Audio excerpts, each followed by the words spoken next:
There is a story that repeats itself in every generation. A young man stands at the beginning of life. His dreams are alive. His energy is abundant. His future stretches beyond the horizon like an endless road. He believes he has time to improve, time to learn, time to heal, time to become the person he was meant to be. So he postpones just one more day, just one more year, just one more excuse. And while he is waiting, something invisible is moving. Time. The strange thing about time is that it never announces its departure. It leaves quietly. A day becomes a month becomes a year becomes a decade. Then one morning, the man wakes up and sees a stranger in the mirror. The dreams that once burned inside him have become memories. The opportunities that once stood before him now exist only in imagination. And for the first time, he understands a truth that philosophers have whispered for thousands of years. The greatest danger in life is not failure, it is delay. Ancient civilizations understood this. The mighty kings of Egypt believed they had eternity. Yet today their bodies rest beneath stone while the desert winds continue their endless journey. The warriors of ancient Rome marched believing their empires would never fall. Today their empires are chapters in history books. The merchants who accumulated fortunes, the rulers who commanded nations, the poets who sought immortality through words, all were eventually visited by the same guest. Time. And time was never defeated. So why do humans continue living as if tomorrow belongs to them? Perhaps because mortality is the most uncomfortable truth. We know we are temporary, yet we live as if we are permanent.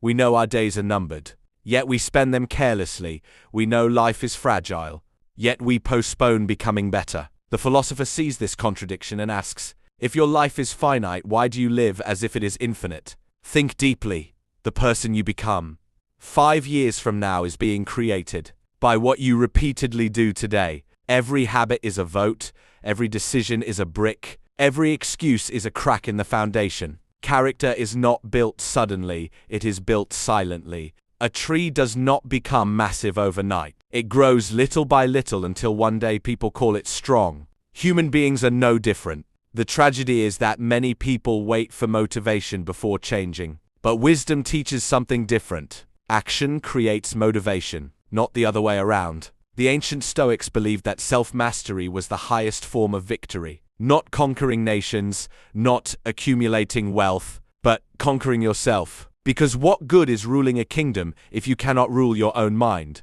What good is earning millions if you remain a prisoner of laziness, fear, anger, or addiction? The greatest battle has never been outside you. It has always been within, against procrastination, against comfort, against excuses, against the version of yourself that prefers dreams over discipline. And perhaps that is why so many people remain stuck. Not because they lack intelligence, not because they lack opportunity, but because comfort feels safer than transformation. A caterpillar must leave its old form to become a butterfly. A seed must break apart before becoming a tree. Even nature understands that growth requires discomfort. Yet humans often resist the very process that could save them. They wait for the perfect moment, the perfect conditions, perhaps the perfect opportunity. But perfection never arrives. Life moves forward regardless. And one day the future you imagined becomes the present you must face. At that moment, only 2 questions remain. Did you become who you were capable of becoming? Or did you spend your life preparing to live instead of actually living? The clock is moving. It always has been. The sun rises, the sun sets, and another day disappears forever. The philosopher does not fear this reality. He learns from it. Because mortality gives urgency to purpose. Because endings give meaning to beginnings. Because time, though cruel, is also life's greatest teacher. So fix yourself. Not because you are broken. Not because you are worthless. But because within you exists a person greater than the one you are today. A stronger mind. A wiser spirit. A more disciplined character. Do not wait for tomorrow. Tomorrow is a promise no one has received. The ancient kings learned this. The philosophers learned this. The fallen empires learned this. And eventually every human being learns this. The question is not whether time will teach you. The question is, will you learn before it becomes too late?